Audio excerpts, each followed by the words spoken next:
Breaking India into bits and pieces. पिछले दो part में हमने चर्चा की किस तरीके से समाज के अलग अलग तबकों को आग देने की कोशिश की जा रही है कि वो अपने हितों के खिलाफ खड़े हो और सड़क पर उतरे, सरकार के खिलाफ विद्रोह करें और तख्ता पलट करें।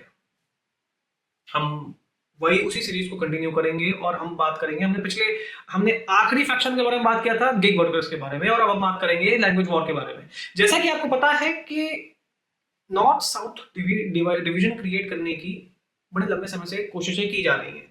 ये divisive politics particularly southern states में ही आपको ज्यादा देखने को मिलती है, चाहे वो महाराष्ट्र हो गया, चाहे वो तमिलनाडु हो गया, चाहे कर्नाटका हो गया। और ये डिवाइसिव पॉलिटिक्स कौन सी पार्टीज करती हैं ये भी आपको पता है। द्रविडियन मूवमेंट आपको पता है किस तरीके से वो पूर्णतः देश के खिलाफ रहा है। यहां पर मैं आइडेंटिटी की बात नहीं कर रहा हूं, मैं बात कर रहा हूं उस डिवाइसिव पॉलिटिक्स की जो भारत से अलग करता है तमिलनाडु को। जब हिंदी भाषी पर तमिलनाडु में अत्याचार होता है, जब कर्नाटका में होता है, जब महाराष्ट्र में होता है, ये एक डिवीजन क्रिएट करता है। ये एक स्नोबॉल इफेक्ट है। एक पर होता है, फिर 2 पर होता है, फिर 10 पर होता है, फिर 50 पर होता है, फिर 100 पर होता है। पर जब होता है और जब ये वीडियो सामने आते हैं, तब सोचिए जब एक तमिलनाडु में एक हिंदी भाषी को मारा जाता है, तब जो हिंदी बेल्ट से जो देख रहा होगा व्यक्ति, यूपी, बिहार, मध्य प्रदेश, दिल्ली, झारखंड, किसी भी स्टेट से, जब वहां पर वो बैठा व्यक्ति देख रहा होगा, तब वो सोचेगा यार तमिल के लोग तो बहुत गंदे होते हैं, ये तो हमें मारते। Same goes with Tamilians. जब वो महाराष्ट्र जाता है, जब वो मुंबई जाते हैं, काम करते हैं और मराठी उनको मारते हैं क्योंकि उनको वो मराठी नहीं आती। ये एक परसेप्शन बिल्ड करता है, ये एक आर्टिफिशियल डिवीजन बिल्ड करता है हमारे स्टेट्स के लोगों में कि एक डिवीजन है और ये स्टेट के लोग बहुत खराब है, ये बहुत गंदे हैं और ये मारपीट करते हैं, ये हमारे साथ ज्यादती करते हैं। एक प्रेजुडिस के साथ जब ये सब होता है तो आपको समझ आता है कि ये बड़ा ही गंदा एटमॉस्फेयर है। और अगर मैं सच बोलूं तो ये पूरी तरीके से आर्टिफिशियली बिल्ड किया गया है, इसको बनाया गया है और इसको आर्ट के थ्रू और ज्यादा मजबूती दी गई है। लोगों को इंस्टिगेट किया जाता है, जैसे प्रकाश राज आपको पता है, he is a brilliant actor, but वही बात है कि आदमी बहुत अच्छा है पर मतलब एक्टर बहुत अच्छा है पर आदमी सुअर है। He is a quintessential example of that person. वो एक प्रोटोटाइप है। वो अपनी फिल्म्स में काम करता है और तमिल फिल्म्स में जब वो काम करता है तो उस तरीके के कहीं ना कहीं वो सीन्स डालता है जानबूझ करके। अगर वो हिंदी भाषी है तो उसको आप मार सकते हैं, उस पर आप हिंसा कर सकते हैं और वगैरह वगैरह।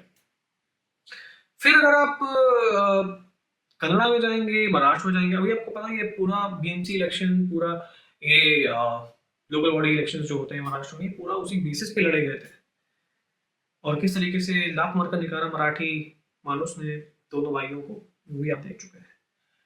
असल में हुआ क्या कि गलत परसेप्शन जब मराठियों का बाकी स्टेट्स के लोगों में बना, तब कहीं ना कहीं उन्हीं के अंदर ये था यार कि हमारे कल्चर को इतनी गंदी तरीके से रिप्रेजेंट किया जा रहा है और ये पूरे मराठी समाज के लिए दुख की बात है।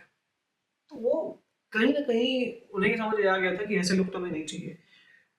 और यही चीजें महाराष्ट्र में जो हुआ है वही कर्नाटक और तमिलनाडु में भी होता है। और जब जैसे जैसे इलेक्शन पास होते हैं ये डिवाइसिव पॉलिटिक्स बढ़ती जाती है। तो ये एक typical north south divide create करने का बेस्ट तरीका है लैंग्वेज वॉर। अगला फैक्शन जो एक्टिवेट करने की कोशिश की जाती है वो है इंडिगो।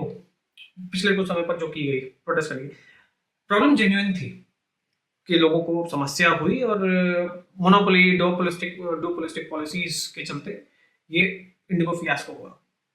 बट ये डुओपोलिस्टिक प्रैक्टिसेस मनमोहन सिंह के टाइम से थी।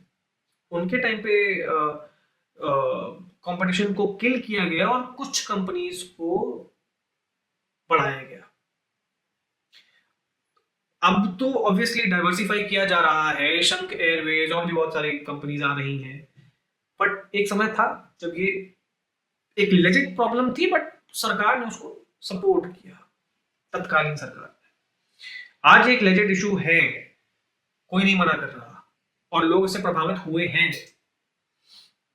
बट ये इशू उनके टाइम का था, पर ये कभी वो मानने वाले नहीं है। इसके बाद मैं वही बोल रहा हूँ कि जो अपर मिडिल क्लास या जो एलीट क्लास है, जो फ्लाइट से ट्रैवल करता है, उनके दिमाग में ये डालने की कोशिश की गई कि किस तरीके से ये सिर्फ चंद उद्योगपतियों को ये सरकार फेवर करती है और उन्हें बढ़ाती है। अगेन ये एक अलग फैक्शन है। फिर इसके अगला फैक्शन आता है आपका, आप भी अभी कुछ समय पहले उन्नाव रेप केस भी सामने आया था, अगर आपको याद हो, कुलदीप सिंह सेंगर का। सारे सबूत कुलदीप सिंह सेंगर के फेवर में थे कि उस इंसान ने कुछ नहीं किया। I am not speaking in support of Kuldeep Singh Sengar. वो इंसान, उस इंसान के अंदर लाख बुराइयां हो, वो बाहुबली हो, उसने किसी हत्या की हो, उसको आप सूली पर चढ़ा दीजिए, डजंट रियली मैटर। मेरा कोई सगे वाला नहीं है कुलदीप सिंह सेंगर, और ना ही आपका है, और ना ही वो आपका जन्मना शत्रु है। पर कुलदीप सिंह सेंगर के फेवर में सारे सबूत हैं, और उस लड़की के फेवर में कोई भी सबूत नहीं है। मतलब उसने सिर्फ बोला है मौखिक रूप से कि इस व्यक्ति ने मेरा रेप किया है। अब वो प्रूफ नहीं है, कोई प्रूफ नहीं है। 7 साल से ऑलरेडी कुलदीप सिंह सेंगर जेल में था। फिर अगेन एक भ्रांति फैलाई गई, एक अफवाह फैलाई गई किस तरीके से भारतीय जनता पार्टी इनके महिलाओं के खिलाफ खड़ी हुई है, और किस तरीके से भारतीय जनता पार्टी के शासनकाल में महिलाएं सेफ नहीं है। जब उनके खुद के नेता रेप कर रहे हैं तो सीधी सी बात है, भारतीय जनता पार्टी के शासनकाल में महिलाएं सेफ नहीं है। पर ये कोई नहीं बताता कि कुलदीप सिंह सेंगर 2 बार बसपा के टिकट पर लड़ा और 1 बार सपा के टिकट में, या आई थिंक अदरवाइज है। बट ये पहले बसपा सपा खेलते रहे हैं सिंगर साहब, उसके बाद एक बार सिर्फ बीजेपी में लड़े हैं। एनीवे दे वो कोर्ट में प्रूव हो गई होगा एक ना एक दिन कि सिंगर वाज इनोसेंट, क्योंकि सारे सबूत उसके उसके पक्ष में है, और उस लड़की के पक्ष में कोई भी सबूत नहीं है। उन्नाव के लोगों का भी यही मानना रहा है हमेशा से। फिर एक महिलाओं का तबका तो उन्होंने जागृत करने की कोशिश की रूलिंग पार्टी के अगेंस्ट। इसके बाद आता है शंकराचार्य, जो पिछले कुछ समय से आपने देखा होगा।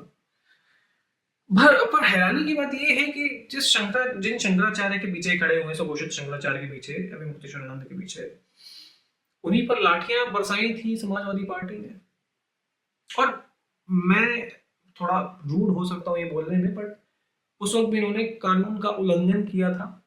देवी विसर्जित के लिए जो तालाब बनाया गया था उसमें ये विसर्जित नहीं करना चाहते थे।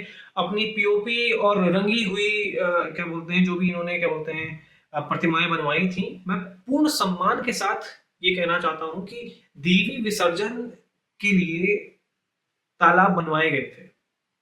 और देवी, हम गंगा को भी मां मानते हैं, और जब आप देवी मां की मूर्तियां गंगा मां में प्रवाहित करेंगे तो वो वहां पर प्रदूषण होगा, वो कलर, वो पेंट, वो सब कुछ उसमें जाएगा। तो उसके लिए पर्टिकुलरली अलग अलग तालाब बनाए गए थे, पॉन्ड्स बनाए गए थे, जहां पर आप विसर्जित कर सकते थे, और बाद में सरकार उसको सफाई कराती। ये अखिलेश यादव के समय की बात है। तो वो तर्क संगत था, न्याय संगत था। पर अभय मुक्तेश्वरानंद उस वक्त भी इस तरीके से हटी थे, उस वक्त भी उनको उपद्रव करना था तो उन्होंने किया, और उनको काशी की गलियों में दौड़ा दौड़ा कर पीटा गया, मार मार कर धब्बा बना दिया गया उनको और उनके समर्थकों को। और आज अखिलेश यादव के समर्थन में है क्योंकि वो विपक्ष में है। जब वो विपक्ष में होते हैं तो वो किसी को भी अपना बाप बना सकते हैं। एनीवे, और शंकराचार्य भूल चुके हैं, मतलब सुघोषित शंकराचार्य, अभी मुक्तेश्वरानंद भूल चुके हैं कि इनकी कितनी बेइज्जती की गई थी काशी की गलियों में। ये कहते हैं कि ज्योतिष पीठ के शंकराचार्य हैं, पर किसी शंकराचार्य को अगर इस तरीके से दौड़ा कर पीटा जाए, उसके बावजूद अगर वो उस इंसान को अपना मतलब साथी संगी बना ले और आलिंगन देने लगे, मतलब अखिलेश यादव को, तो इट सीम्स लाइक कि आपके अंदर कोई सेल्फ रिस्पेक्ट नहीं है। और अभी मुक्तेश्वरानंद के शंकराचार्य होने पर तो केस चल ही रहा है। पर इससे करने की कोशिश ये की गई है कि शंकरपीठ को सरकार नहीं मानती। जिस धर्म के नाम पर हिंदुत्ववादी पार्टी कही जाती है भारतीय जनता पार्टी, जिस धर्म के नाम पर बीजेपी चुनाव लड़ती है, जिस धर्म के नाम पर वोट पड़ते हैं कई बार, क्योंकि एक फैक्शन है जो धर्म के लिए वोट डालता है बीजेपी को। ऑब्वियसली मेजोरिटी डेवलपमेंट के लिए डालती है, बट कुछ ऐसा फैक्शन है जो धर्म के लिए भी वोट डालता है। तो वो जो धार्मिक वोट है उसको आप कैंसिल कर सकते हैं अगर आपने शंकराचार्य को इस तरीके से प्रोजेक्ट किया कि इनकी बेइज्जती हुई है और इनको नहाने के लिए, गंगा स्नान करने के लिए नहीं भेजा गया। तो एक वो तबका अलग करने की कोशिश की गई है जो धार्मिक वोट बैंक है बीजेपी का, जो रिलीजियसली बीजेपी को वोट करता है, क्योंकि बीजेपी हिंदुओं के लिए खड़ी है, हिंदुओं की पार्टी है। ये करने की कोशिश की गई है और इस टूलकिट में आप देखेंगे कितने सारे लोग एक्टिव हैं। पूरा पूरा x, threads, Facebook, Instagram, it is flooded with the content which supports Avimukteswaranand as the Shankaracharya। and मतलब आप श्याम मीरा सिंह भी करके एक यूट्यूबर है, मतलब उस इंसान का पूरा करियर मोदी को गाली देने में पर बना हुआ है, और वो इंसान सिर्फ और सिर्फ अभिमुक्तेश्वरानंद को इसलिए सपोर्ट कर रहा है क्योंकि अभिमुक्तेश्वरानंद मोदी और योगी के खिलाफ बोलते हैं। That's it। ये वीडियो यहीं समाप्त होता है, वीडियो फिर से लंबा हो जाएगा, कुछ फैक्शंस और बचे हुए हैं जो कि हम आने वाले अगले पार्ट में कवर करेंगे। तब तक के लिए इस वीडियो की समाप्ति यहीं होती है।